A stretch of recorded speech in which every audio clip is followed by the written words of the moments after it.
The next 2 days in school left me absolutely speechless. If I was dreading me having lunch alone, that was nothing compared to what was happening now. Jay, who had always been a disciplinarian, an extremely punctual person, was suddenly missing his classes. I wondered what was up, but I found out soon enough. Sara and Jay had taken a day off school to spend time together. I was shocked. All along, I had maintained my distance and had almost pushed my favorite person away from me so that he could focus on his dreams. And here she was, stupidly making Jay waste his time. In short, I was extremely disappointed. That evening, when I was sitting in my room studying, I heard my doorbell ring.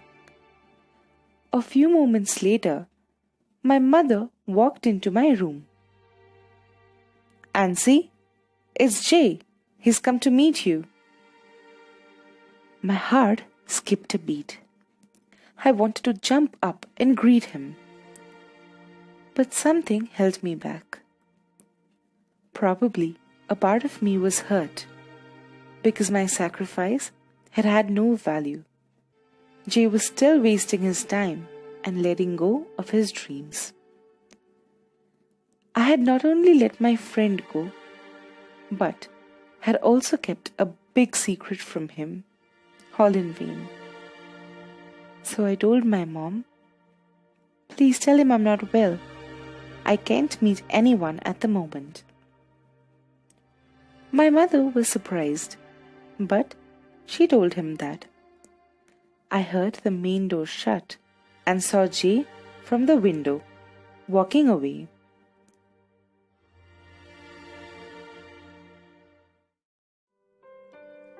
A week of this misery, and I got a call from Jay.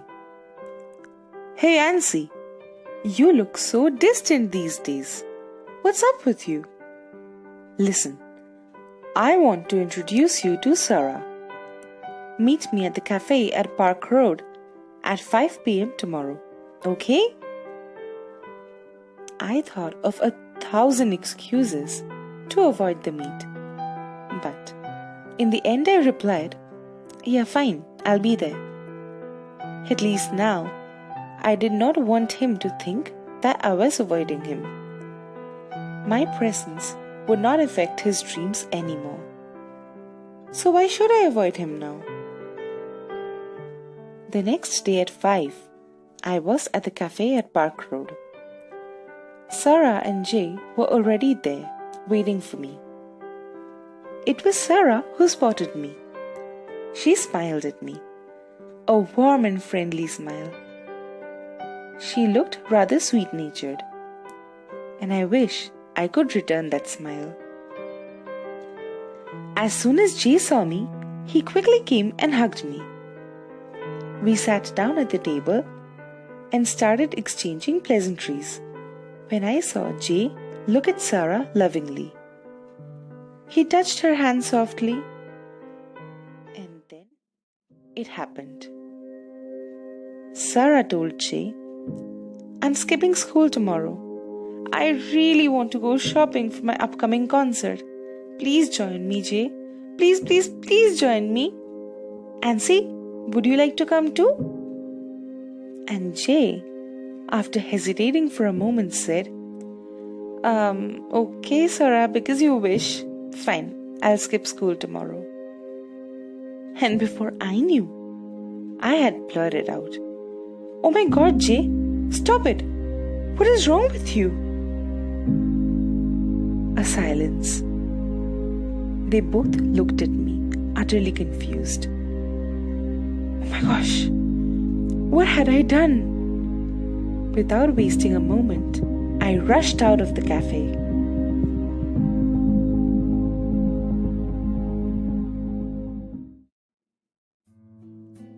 I walked away, but Jay was swift.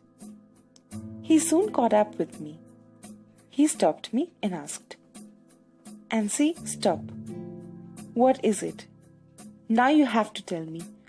For the past week you are avoiding me and I can see that." "Wait, why are you crying? What is wrong with you?" Tears were already flowing down my cheeks. And Jay, he looked completely bewildered. I said, "Oh well, it was good to see you so close to Sara. Congrats." Jay did not reply harshly to my taunt. He was patient as usual and said, "What happened, Ancy? What is wrong? Did I upset you? Did I do something?" I replied, "Listen, I don't mean to sound rude, but seeing you acting like a fool is infuriating me. I always maintained my distance from you so that you would focus solely on your biggest dream. Remember those times when you kept talking about your devotion to our nation? I suppose it's all gone now, because your whole focus is completely destroyed. All that I sacrificed was in vain." Jay was sharp. He immediately asked me, "Sacrifice? Ancy, what did you sacrifice for me?" He looked curious. And angry as I was, I blurted out, "Well, I sacrificed my feelings for you, okay? I sacrificed all our times together. I love you, Jay. I could never confess. I just couldn't say. Why couldn't I tell you that you mean so much to me? Because being your best friend, I felt I should help you achieve your dreams of joining the army. That requires determination and a brave heart. And I did not want to hold you back. But, clearly, all of this wasn't necessary." I said all of this and then finally looked up at him. He stood there, but he did not look angry or upset. In fact, I could almost pass that look off as being happy. But I started again. "I'm sorry I'm saying all this now. I'm sorry, but I'm not trying to ruin your relationship. But I just couldn't hold back." I was crying harder than before. Jay slowly walked up to me and wiped my tears. And he sighed. "Ancy, you're a blessing in my life. I would have been too happy to hear this confession from you some time back. And I assure you, I will not give up on my passion." He smiled and wiped my tears. It was then that I heard a giggle. I turned around and saw Sara standing.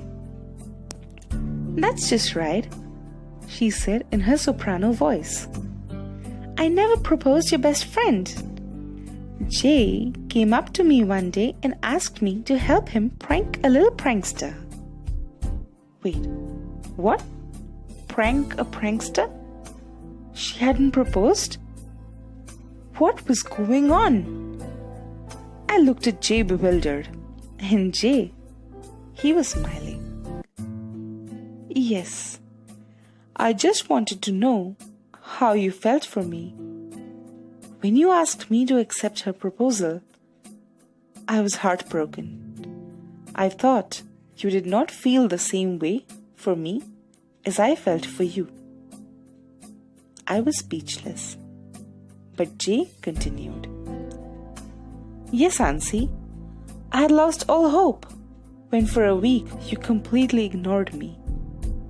I had almost given up, but Sara here, she told me to check one last time. I think now I got my answer. Thank you, Sara." He smiled mischievously.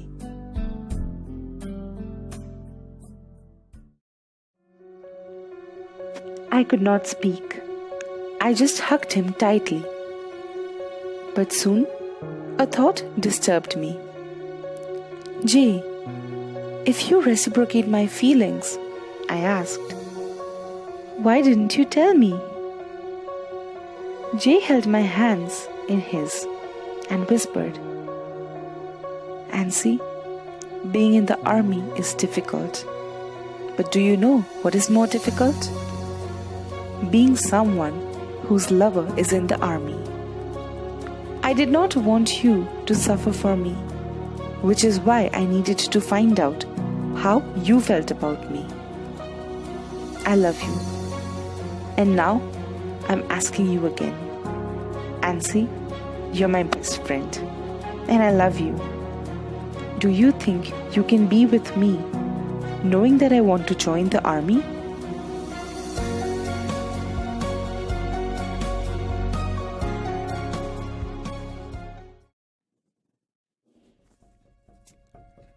Four years later, after a successful exhibition of my paintings, I returned to my house and found Jay, now an army officer, sitting on the couch waiting for me. He was on a short leave. I hugged him and sat down next to him. After chatting for some time, he started reading a book, and I sat, holding his hand, gazing at the fire burning in the fireplace. My mind went back to that day in front of the coffee shop when Jay had asked me to make a choice. Do you think you can be with me knowing that I want to join the army? I had replied, Jay, I love you, okay? Which means I can wait for you. Which means I love your dreams as much as you do. Which means being with each other all the time doesn't matter. All that matters is we are happy with each other. I love you, Jay, and will always love you no matter what. Hi guys, it's me, Ancy. If there's one thing I'd like to tell you all, it will be, love is worth waiting for. Love is worth sacrifices. If you ever fall in love with someone, like I fell in love with my Jay, don't forget to encourage them and embrace their dreams like they're your own. I know the joy of these dreams being fulfilled. And trust me, it's 1,000 times more than the temporary pleasure of being together. Let your heart rule and cherish the ones close to you. Because that's what love is all about. Unconditional loyalty.